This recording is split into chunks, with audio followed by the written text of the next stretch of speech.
Hi, I'm Darren, 35, and 2 weeks ago, I stood on the front porch of a $780,000 lakefront villa I bought for my parents, and my own mother looked me dead in the eye and asked if I was the grocery delivery guy.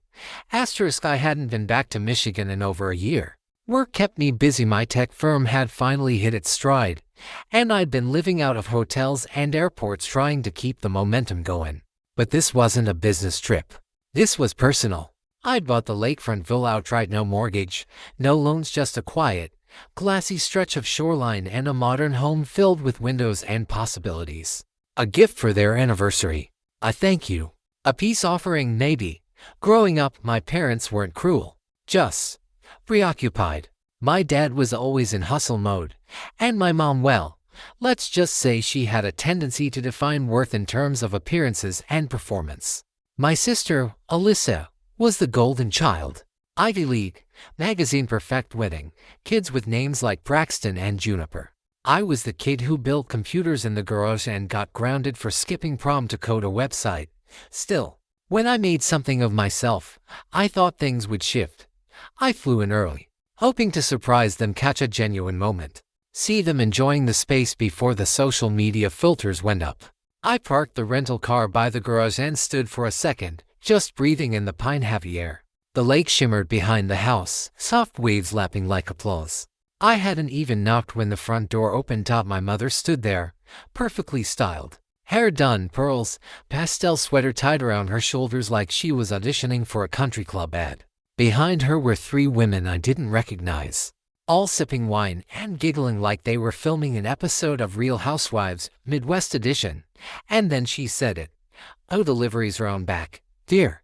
Groceries, right. Just leave them by the kitchen door." The laugh from her friends echoed like a slap. I didn't speak. I didn't move. I just stared at her, waiting for the recognition. The double take. The rush of "oh my God, Darren." That never came. She tilted her head. "Do you need a tip?" That's when I realized she wasn't joking. She wasn't playing some elaborate prank. She genuinely didn't want to admit I was her son. Not in front of them. I finally said, "No groceries. Just visiting." "Oh," she said, blinking too fast. "I am." "You should have called," one of her friends whispered. "Is that the one from California?" And my mother gave this tight, pained smile like someone had spilled champagne on her new rug. I walked in without asking. She didn't stop me. The villa looked staged. No signs of real life, no clutter, no photos, not even the framed family picture I'd left in the master bedroom. I found it later, shoved behind a stack of board games in the hall closet. After her friends left quickly and awkwardly, she found me sitting by the window. I didn't yell. I didn't cry. I just asked, "Why?" She fiddled with her wine glass, not meeting my eyes. "It's complicated." "No, it's really not," she sighed. "It's just easier sometimes, Darren. When people ask about my kids, it's easier to talk about Alyssa. She is so accomplished. And the kids." And I stared at her. "You mean it's easier to pretend I don't exist?" "No," she said too quickly. "No, it's just you've always been private. And people ask so many questions, and I never know how to explain what you do." And as she trailed off, I stood. "You mean it's easier to leave me out?" She didn't deny it. I left the keys on the marble counter. The villa I'd imagined them growing old in, throwing birthday parties for their grandkids in, watching sunsets together. That house wasn't a gift anymore. It was a reminder. A monument to the gap between us that no amount of money could fill. "I hope it's everything you wanted," I said as I opened the door. "Darren, wait." But I was already gone. Because some distances, they aren't worth crossing anymore. Asterisk, the drive back from the lake should have taken 2 hours. I stretched it into 5. I stopped at a gas station I used to walk to as a kid, the one where I'd buy off-brand root beer and sit on the curb with a bag of pretzels, dreaming about the day I could leave. I sat on that same curb now, 35 years old, in designer shoes and a rental car that cost more than the house I grew up in, and felt like I was 13 again, and seen, disposable. I called my assistant, asked her to cancel my meetings for the rest of the week, and checked into a hotel in the city. I didn't want to be near the villa. I didn't want to go back to California yet either. I needed space somewhere between who I was and who they never saw me become. The hotel was forgettable. Beige lobby, bored concierge, room that smelled faintly of lemon-scented loneliness. I didn't care. I opened my laptop, pulled up the deed transfer paperwork, and initiated the reversal. It was possible barely, because technically, I hadn't transferred ownership to them outright yet. I just added their names in a trust that hadn't been filed. My lawyer called me within an hour. "You okay?" he asked. "Not remotely," I said. "But I want the house out of their name. Today." He paused. "You know, if you pull this, they'll find out fast. I'm counting on it." I hit send. Closed the laptop. Let the silence crawl over me like a weighted blanket soaked in regret. 3 hours later, I got the call from my father. "Darren," he said, voice tight like someone had just clued him into a scandal he hadn't been invited to. "Your mother's in tears. She's a good actress," I said. He sighed. "We didn't ask for the house, no, but you were happy to pretend it was yours." There was a long pause. "She didn't recognize you. That's what this is about. She pretended not to know me. She panicked," he said flatly. "You showed up without warning. There were people here. You know how she gets." I stared at the ceiling of my hotel room, wondering how a man could speak so calmly while my spine felt like it had been shattered. "She said it was easier to talk about Alyssa." Silence again. "She said I didn't fit into the story she tells about our family." He didn't argue, which made it worse. "I've never asked for anything," I said. "Not once. I paid for college myself. Started a company from scratch. Sent you money during the pandemic even when you said you were fine. I bought that house because I thought." My voice cracked. I hated that it cracked. "I thought maybe if I gave you something permanent, I'd stop feeling temporary." I didn't cry, but it was close. "You're not temporary, Darren." "Yes," I said, standing up, pacing now. "I am. I'm temporary in your stories. I'm the child you forget to mention. I'm the son who doesn't fit the brand. Don't be dramatic." And there it was. The nail in the gut. "Take care," I said, and hung up. I turned off my phone, disconnected the hotel room phone, pulled the curtains shut, and lay on the bed in full daylight like I was trying to hide from the sun itself. The next morning, I woke up to 39 missed calls, texts from my sister. "Alyssa, why are you making this harder than it needs to be?" "Alyssa, Mom's devastated." "Alyssa, you really revoked the deed. Are you serious?" "Alyssa, there are parents, Darren." And then the kicker. "Alyssa, you always have to make yourself the victim. Grow up." I stared at that message for a long time. Then I replied, "Me of the differences, you got to be the child." No response. Later that day, I went for a walk. No destination, just motion. I ended up at a bookstore, the kind with a creaky floor and staff who looked like they had degrees in sarcasm. I bought a book I didn't need and a tea I didn't want and sat in the corner reading the same page 10 times. That's where the woman found me. She must have been in her 60s. Short, with sharp eyes and a voice that could cut drywall. "You dropped something," she said, handing me a slip of paper. It wasn't mine. Just a torn receipt. I smiled weakly. "Thanks, but I don't think it's mine." She looked at me for a second too long. "You're not from here." "Nope. At homecoming." I blinked. "That obvious." She sat down across from me like it was the most natural thing in the world. "Kid, I've run this store for 27 years. I know heartbreak when I see it walk in wearing a sweatshirt and forgetting how to blink." I laughed, actually laughed. First time in days. We talked about nothing and everything. Her name was Jo. She had 3 sons, 2 cats, and an ex-husband who ran off with a yoga instructor named Ken. "I used to believe in clean slates," she said. "Now I just believe in earned silence." That line stayed with me. Before I left, she patted my shoulder.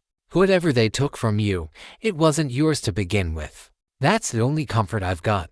It was more than anyone in my family had offered. That night, I didn't go back to the hotel. I drove to the city park near my childhood home, sat on a bench with an ice cream cone and watched a father teach his daughter how to ride a bike. She fell once, twice. He kept picking her up. And all I could think was, I never had that. I wanted to be angry. Instead, I felt hollow, like something had been lifted. Or lost. Maybe both. 3 days after I walked out of that lakefront villa, My mother posted a photo online with the caption, "Family is everything." Hashtag blessed, hashtag legacy, hashtag lakeside life. Double quotes. The photo showed her on the porch with Alyssa's two kids. A golden retriever that definitely wasn't hers. And a bottle of wine I'd left in the villa's custom wine fridge, the one she once told me was too flashy. There wasn't a single mention of me. I didn't comment. Didn't call. But something inside me broke a little deeper, like a floorboard under too much weight. Instead, I sent a message to my real estate agent. The villa wasn't on the market yet, but it would be. I told her I wanted it sold, quietly, efficiently. No open house, no drama. Just make it vanish. Are you sure? She asked, completely. I said, I wanted it gone before they could start monogramming towels or replacing the kitchen backsplash with Fox Farmhouse chic. The backlash came within hours of the trust being dissolved. First, my father called again. Left a message this time. This isn't how family works. You're acting like a child. If you didn't want us to enjoy the house, why give it to us at all? I didn't reply. Then Alyssa chimed in with a phone call and a tone like she was my boss in an HR meeting. Darren, this was supposed to be their happy place. Do you even understand what you've done? Mom's having panic attacks. Dad says he doesn't even recognize you anymore. I said, that makes two of us, and hung up. Then I did something petty. I posted my own photo. Not of the house. Not of the drama. Just a lakeshore sunrise I'd taken the morning I first toured the property back when I still believed a gift could fix a fracture. The caption was one sentence: some houses are just reflections. You learn who's really standing beside you when the water settles. It wasn't viral. But people noticed. People like my cousin Matt, who DM'd me, saw the post. Damn, I always knew your mom was cold, but pretending you're the Instacart guy. That's savage. You okay? I stared at his message for a while before replying, I'm getting there. He hearted it. Simple. No questions. It meant more than all the fake apologies my parents hadn't made. But then, something unexpected happened. I got a call from Mrs. Ellis, our old neighbor from back when I lived in the beige ranch house with the cracked foundation and the world's best dad mud that no one ever used. She sounded shaky. Like she was nervous even calling me. I probably shouldn't get involved, she said, but your mother's been telling people you had a breakdown. I blinked. What? She said you came to the house unannounced. Started yelling. Said you revoked the deed out of spite. That you were always unstable. And that they're trying to get you. Help. I couldn't even process it. They weren't just embarrassed. They were rewriting the story, turning me into the villain of a narrative I built for them brick by brick. I thanked Mrs. Ellis, told her she didn't do anything wrong, hung up. And then I did what I always do when I'm spiraling. I opened a spreadsheet. I logged every transfer I'd made for their anniversary trip. The deposit, the furniture delivery fees, the taxes prepaid for 5 years, the whole dues, every wire, every thanks, we love you that came as a reply to a Venmo. Not a voice. The total $803,412.56. That's what easier to leave you out cost me. The next morning, the group text lit up. My mother, your behavior is not just hurtful, it's erratic. We are your family. You're tearing it apart. My father, grow up, Darren. You're too old to be this dramatic. Alyssa, this is why you were never the favorite. That one stopped me cold. This is why you were never the favorite. Like I didn't know. Like that wasn't tattooed into my bloodstream. I didn't respond. I just forwarded the entire thread to my lawyer with one line. If they contact me again, I want a restraining order on file ready to go. He replied 5 minutes later, understood. Want me to send them a cease and desist?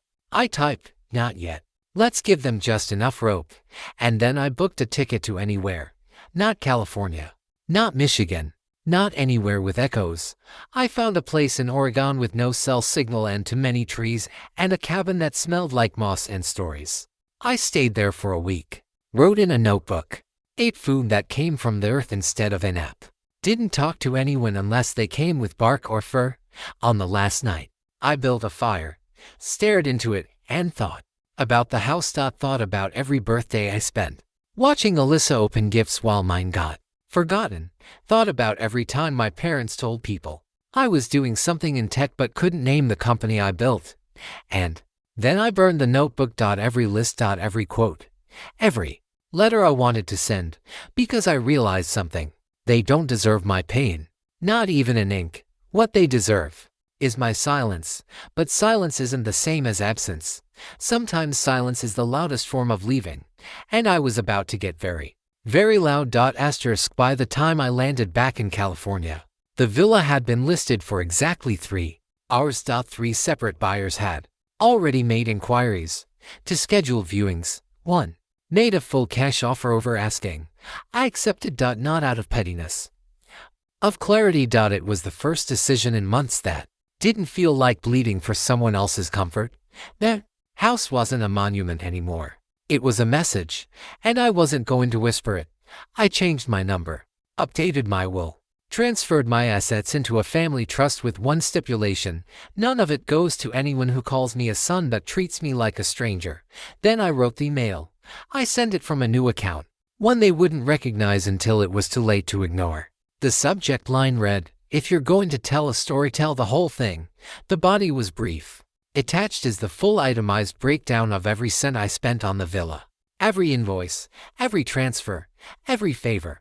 You may continue spending your version of events, but I'll be keeping receipts. Darren, no sign-off. No warmth. Just math. I didn't attach a threat. I didn't need to, because sometimes reality is enough of a weapon when the people you're confronting have built their entire identity on illusion. By the following morning, the phone calls started. My father left a voicemail. Sounded like someone trying to sound composed while sitting on a grenade. "We need to talk. This isn't the way to handle things." Then my mother. Tears in her voice.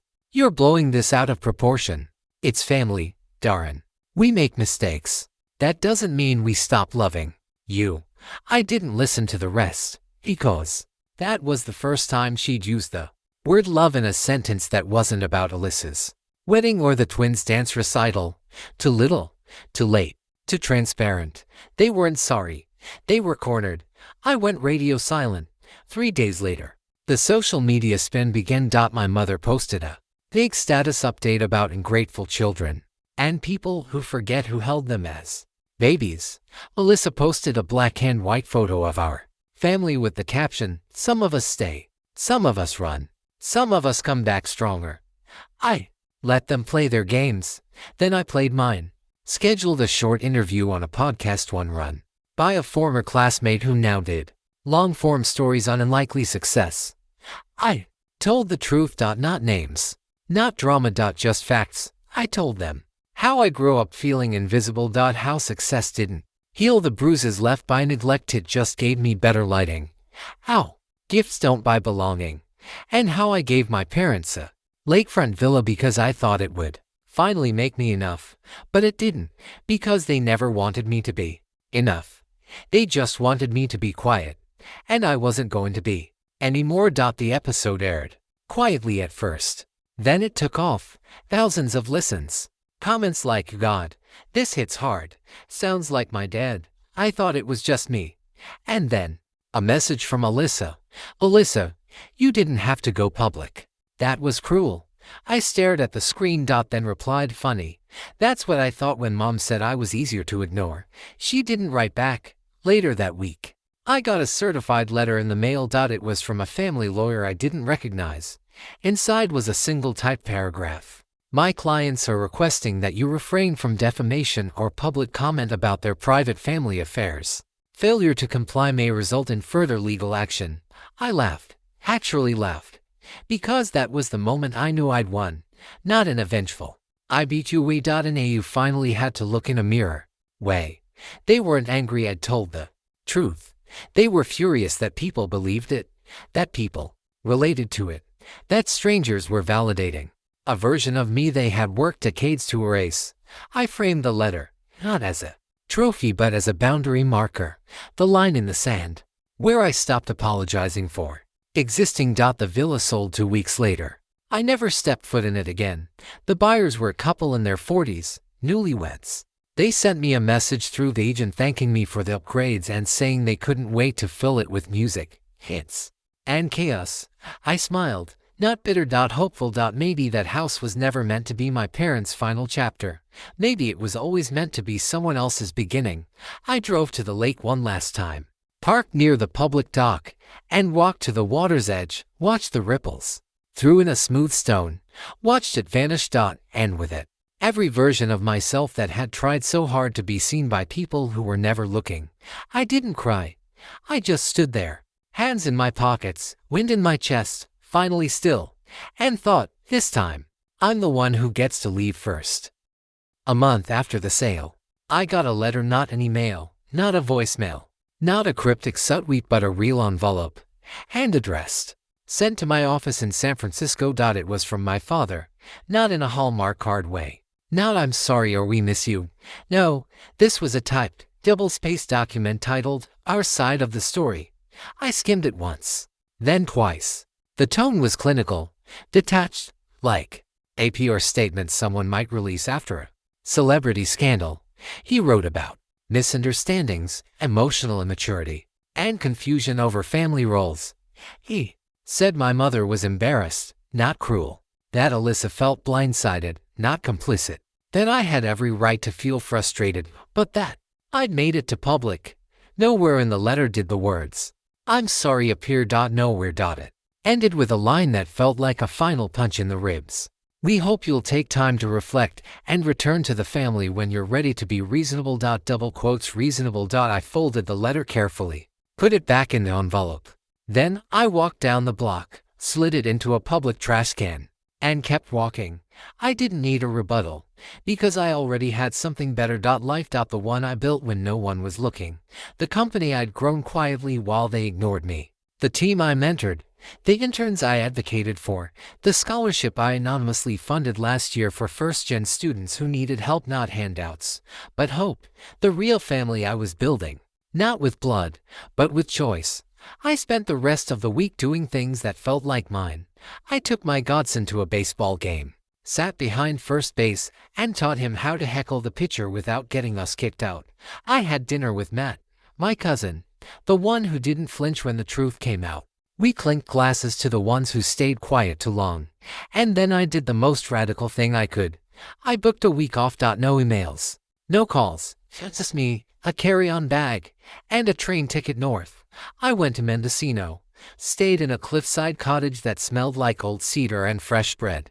Every morning I watched fog crawl across the water and made coffee like it was a ceremony. I read paper books. I hiked without music. I stood barefoot on rocks and didn't post a single photo, because not everything has to be proof that you're healing. Sometimes healing just is. On my last day there, I wrote a letter. Not to my parents. Not to Alyssa. To myself. Just 2 pages. The first one was angry. The second one was honest. I wrote about how much it hurt. Not just the moment on the porch, but every moment that came before it. Every time I was left out of the story. Every time I was told I was too much or too distant or just different. And then I wrote about how proud I was for leaving, not with a scream, but with a decision. To no longer ask for space at a table where my name was never written on the place card. I folded the letter, sealed it, and labeled it proof. I didn't burn it, didn't frame it, just kept it, because sometimes the closure isn't in confrontation. It's in confirmation that you survived, that you walked away. Not because you were weak, but because you were finally strong enough to say, "This is not my home anymore." And then I came back to my real life. My quiet, absurdly wonderful, deeply imperfect life, where I'm loved without performance. Seen without resume, welcomed without edit. I haven't heard from my parents since. Alyssa hasn't tried again either. Maybe they're waiting for me to fold. Maybe they've accepted the silence. Either way, it's not mine to fix, because some gifts come with bows, and some come with freedom. That villa was never my offering. My absence was, and I've never felt more present.